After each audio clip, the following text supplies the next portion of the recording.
welcome back to the channel. Today you can see that I'm jumping in on the hashtag major favourites created by Toadstool Tarot. Originally 2 or 3 years ago now, Stephen Bright brought it out as 22 faves. I love it when people revitalise things, especially when they maybe wasn't in the tarot community then or wasn't aware of the tag. So I was really glad to see it come through because it was something that I participated in the first time around, and I was keen to revisit it with the knowledge that the way that I work with tarot obviously continues to develop. I've got different decks, I've got more decks, and I also wanted to tackle it in only picking one card per major. Last time I think I allowed myself a few for each. I really wanted to challenge myself to just stick to one, and also I recognised that if I didn't, talking about them briefly would then just take forever. Briefly, I just want to talk about why I felt that this was a particularly interesting challenge to do. Obviously, I use the word challenge loosely. I did find it challenging, but as challenging as something fun can be. And what I found is with these particular 22 is that not only do I enjoy the artwork, although it's not always my favourite out of all of the decks that I trawled through, but between the artwork and the way that it particularly depicts the energy, it's really something to do with how I engage with the artwork, the story that it tells me, how it sort of leaves me feeling, and that all compiling together to express a version of the cards as I understand it. Hopefully that makes sense, but because I made sure that I only picked one for each, I found that awareness really come through to the forefront, which maybe wasn't there so much the first time around when I did it. I also noticed that some of my absolutely favourite decks are not in here, which is interesting, and what I realised is that if I had been including minors, I mean, my gosh, it would have taken me forever, but if I was including minors, then those decks would have been in here. And that was an interesting concept to consider, what ones majors really struck me in comparison to the minors. So that was just another realisation that I had from this tag. And I feel like tags like this help us expand, and that may seem silly, but when we do tags such as this one, or there's another really good tag out at the moment by Avory Faucette, and it's called, is it TarotCharacters? I'll put the tag in the bio as well. And we're asking questions about why does this speak to us, or why does this mean this? We're really exploring those archetypes and those messages in depth. And I think that that's a really good, fun, creative way to come at the cards and continue to flesh out our experience of them, their meanings, and all of that fun stuff. So it kind of feels like a nice amalgamation of a little bit of study with just an enjoyable experience. That's all my rambling. We're going to jump straight in now and go through my 22. First is the Fool, also called the Wanderer here, and this is from the Wildwood Tarot. The reason that I enjoy this one so much is because we're looking behind them. So it's still a third person as opposed to first person, but we can see them taking the leap. It feels very active. You can see the forest. You can just really get a kind of bird's eye view of all the potentials, the balance between the opportunity, the rainbow, the pitfalls, you know, all that fog down there. And it gives me that feeling of taking a leap of faith or taking a risk. Next, we've got the Raven's Prophecy Tarot, the Magician.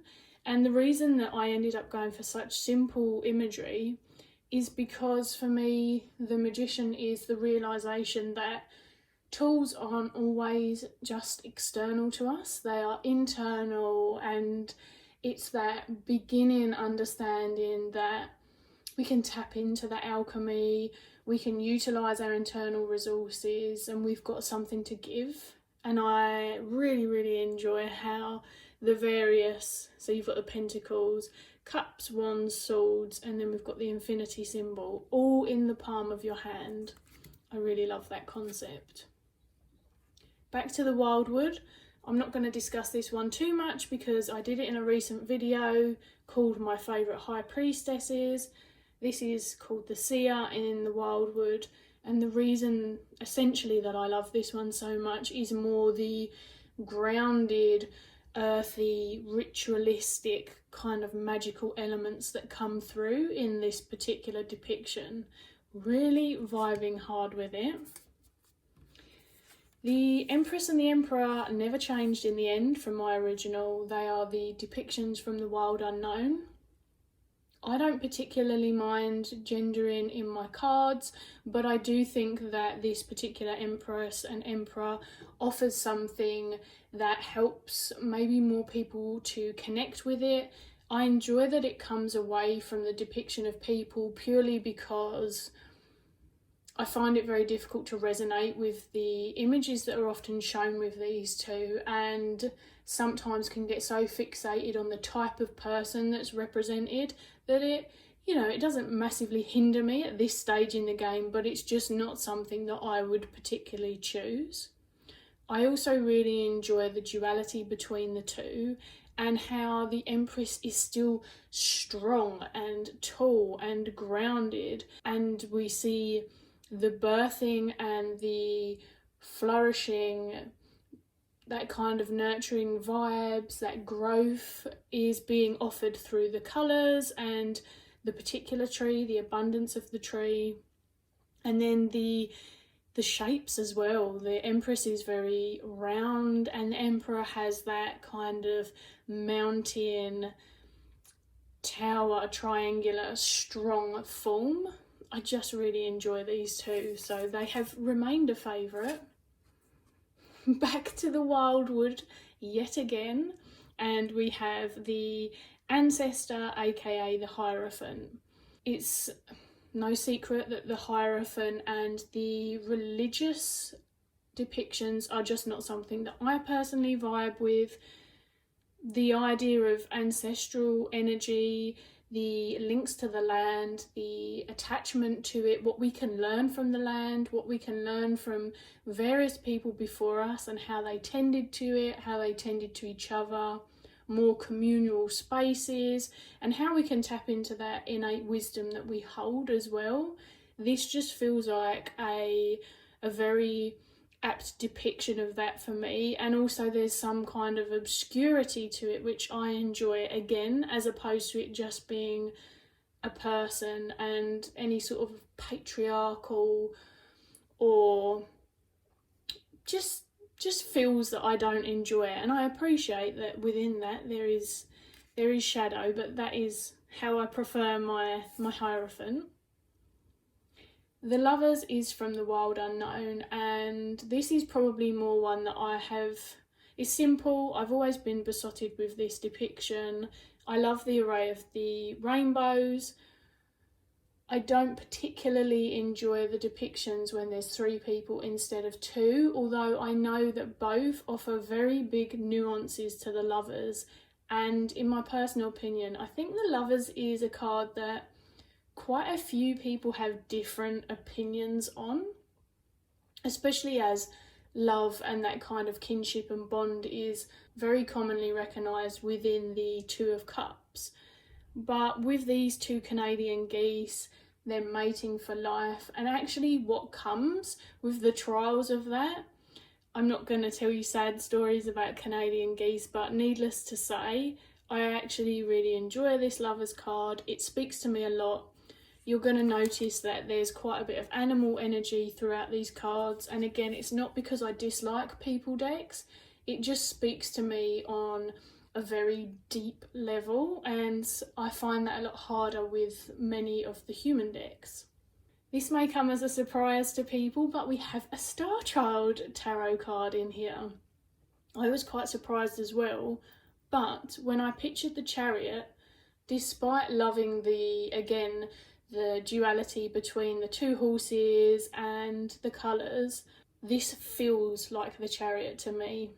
The movement, this is what I envision in my head when I'm thinking of the Chariot and what it means to feel compelled to move forward in that sort of haste, but also what the Chariot is leaving behind and the shedding and crossover of that process. And this is just kind of wild, even though the colours are, as you can see, very kind of dreamy and fit the whole Star Child aesthetic. There's something very poignant and raw about this Chariot. I love the movement.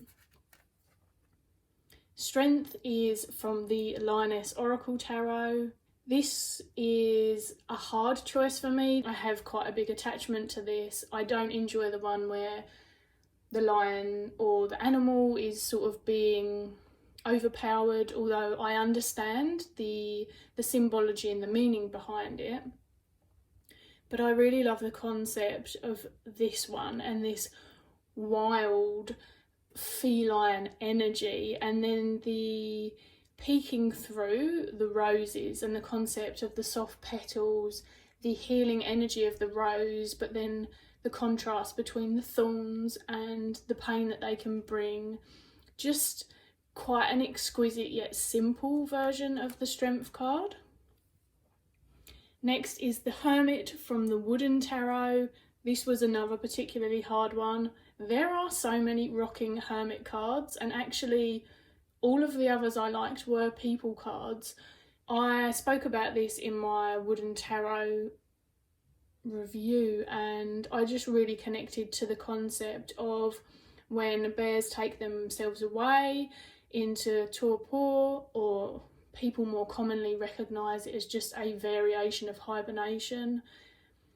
The world wrapping around them, but knowing that this is a temporary phase, and also this sort of fogginess and blindness that we've got going on to the bear's eyes, suggesting again that looking within. And then the diamonds really adding a strength to that kind of concept. It's like time's been paused, but I don't get the feeling that it's going to be forever. And also it couldn't be forever for bears, you know. There's actually a very intelligent system that they've got going on that ensures that during that time, if they need to wake, that they do, and then the way that they slowly adapt themselves back into the world.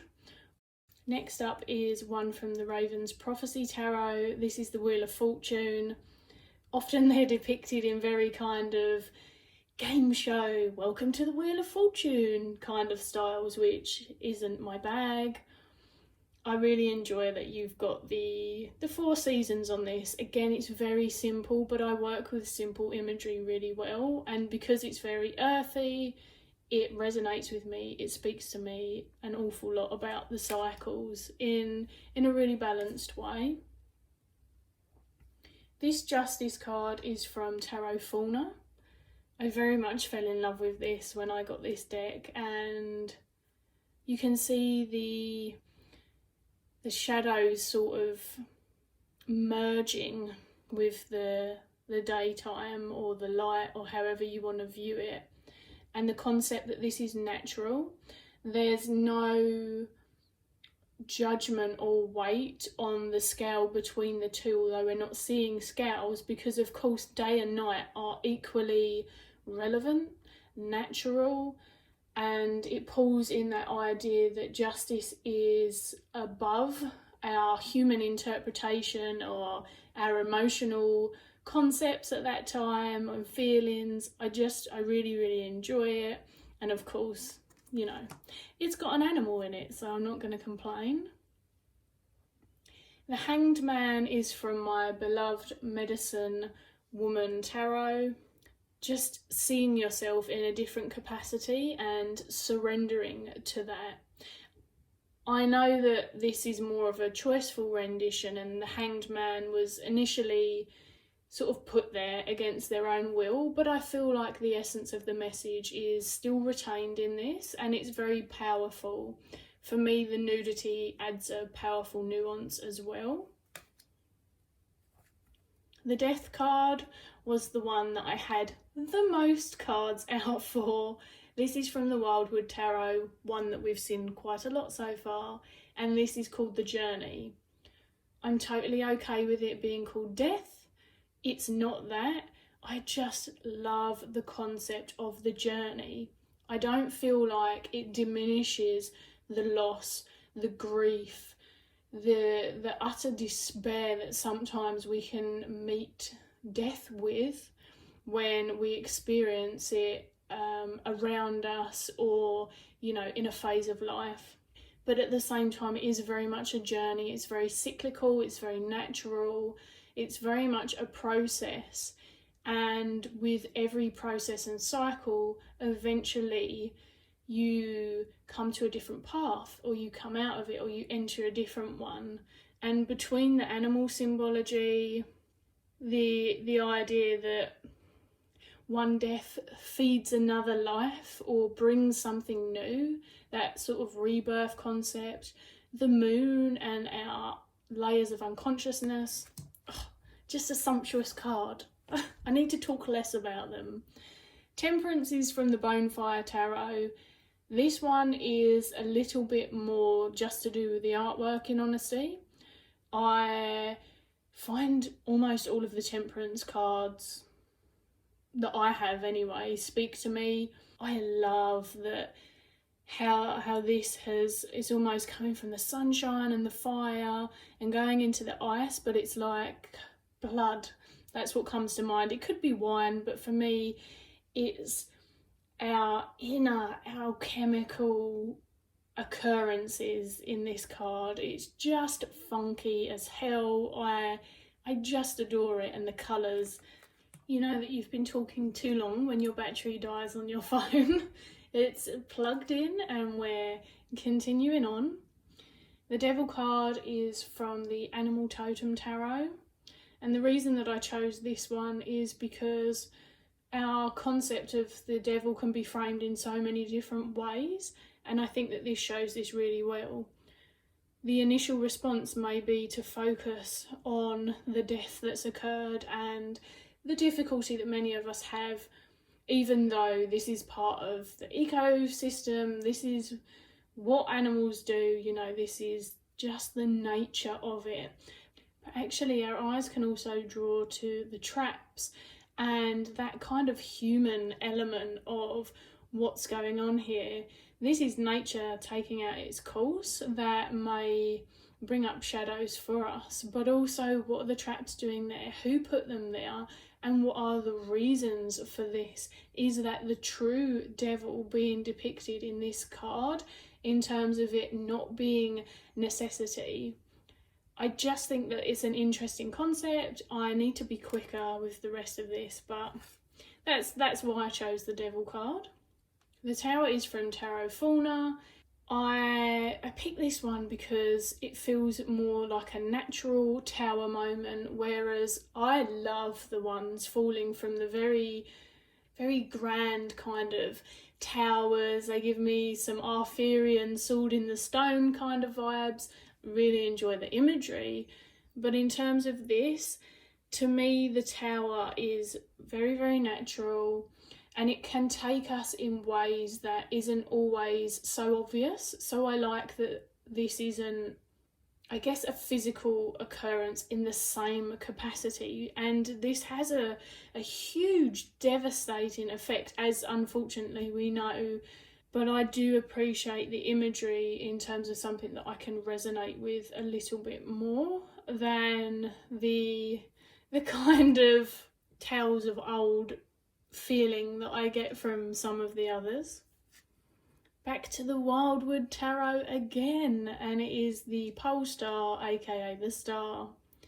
I really enjoy this one because I do genuinely go outside and look up at the stars when I am really feeling that I need to ground, that I need a breath of fresh air, that I need some form of hope coursing through me. I've always found the sky really beautiful. I love the idea of the stars being a way to guide us. So I find this a really beautiful card that, again, we're actually seeing our wanderer, which I didn't notice. I knew that we had someone there, but they look like they're wearing the same clothes. And we have them entering the forest, but they have this guide, and that sense of security and hope within nature is something that I can relate to, and feeling like I can be in the card again, even though there is someone there already. My moon card is from my Medicine Woman Tarot, another one that I had a lot of depictions out for, and I found it very difficult because some cards speak to aspects of the archetypes more than other cards, and you're always going to get those nuances in decks. And I had some really kind of wild depictions out, but I feel like the moon gets quite a bad rap. I love the pull on the grandmothers here, the pouring that knowledge into this person's consciousness whilst they sleep, and how we can draw upon that which we're not maybe sure is there already, or that which has come before us, or wisdom that we're not entirely tapped into currently, the cyclical nature of the moon and that kind of feminine. And I don't mean female, the gender again is irrelevant to me, but in terms of feminine, masculine, divine, or archetypes, yin yang, however you want to look at it, that is something that I feel comfortable to work with, and is something that I feel is relevant with the moon energy. 3 more to go, and then you can stop listening to me if you haven't already. We've got the Sun card, and this is from the Wooden Tarot. This is quite a personal love for me. I am very much a sun baby. I am your classic fire sign. I really enjoy the sun. I really enjoy the heat. The sun does come with its challenges like everything, but as a whole, I really enjoy it, and it helps me to feel good. Physically, emotionally, mentally, I just have a very deep response to it as an actual entity. But in terms of the archetype as well, and finding one that speaks to me, like many, the naked baby doesn't. Even kids or people, it doesn't always speak very much to me. But the concept of the sunflower and how they move towards the sun, and it being, I mean, not an active choice consciously in the same way, but I like the thought of that, looking and moving towards the sun when it's there. I also really love foxes. Fox medicine has been almost a lifelong companion for me, so it genuinely brings me joy to see the fox in the Sun card. Bit of a weird version of the fox with no head, but I will take it. This is from the Hidden Realms. This is the Judgment card, and it's called Life Renewed, which again I appreciate is quite a gentle, delicate way of approaching this card.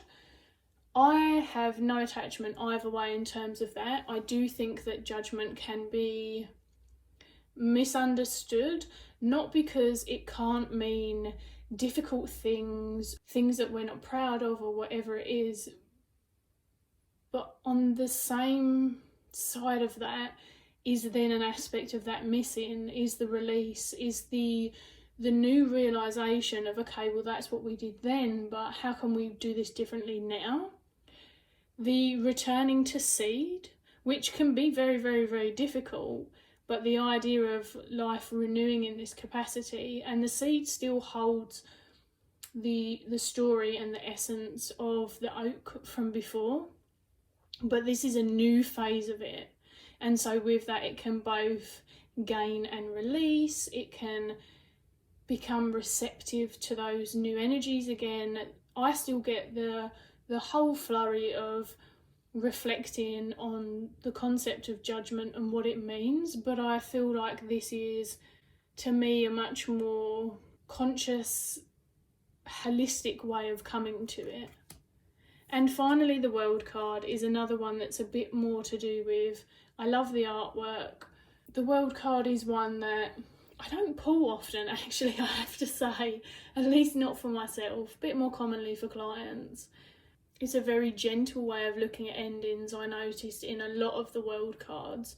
But the reason that I love this is because this is nature. And when you look out onto the world, whether you're facing a good or a bad or a medium ending, again, life goes on, the cycles continue, the seasons, the animals. But finally, this reminds me of farthing wood. If anyone is old enough to know what that is, let me know in the comments below. This gives me really nostalgic farthing wood vibes.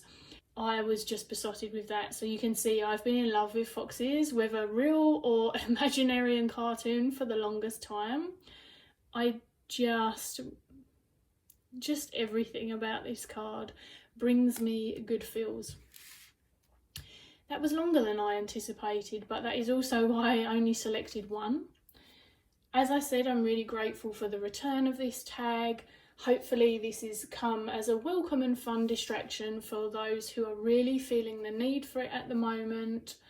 And I will catch you all again soon with something else.